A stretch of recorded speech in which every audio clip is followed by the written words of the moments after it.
Tell us about your dad. He died at 91, and he drank a lot. He smoked 5-6 packs of cigarettes for 60, 65 years. And his older brother, who never had a drink and never smoked, lived 2 years and 9 months longer.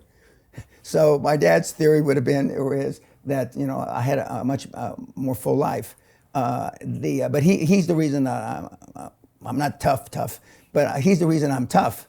And Sally and I went to a couple of funerals in the last few years, and the guys that knew me, that knew Dad, and they still talk about him like he was just a hard bastard. And I remember one of my friends, Walt, says, and he carried a fucking gun, even in retirement, which he did. We went to a 70-year birthday party of the baby sister, one of my best friends, a few months ago.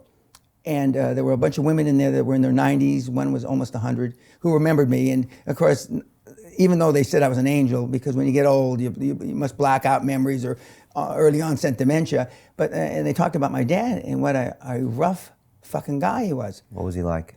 He was hard. He was just hard.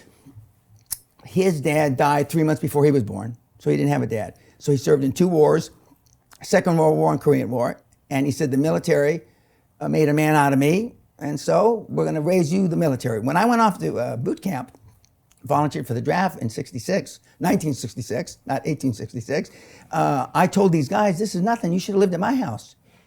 Guys were crying, in their bunks because they were hard. In those days, they used to beat you.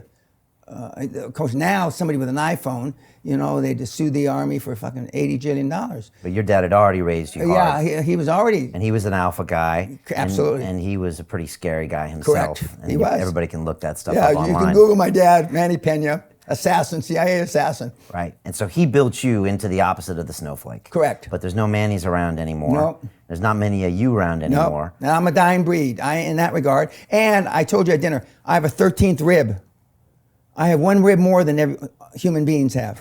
Of course you do. Yeah. What's that all about? It's throwback to Neanderthal. Okay.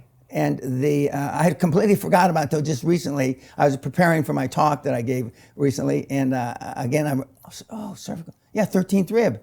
And there's other things about it. It's the rib that Adam gave to Eve and all the shit. Forget all that. But it is a throwback to, human beings, Homo sapiens, 60, 70, 80,000 years ago. So I have an extra rib. Okay.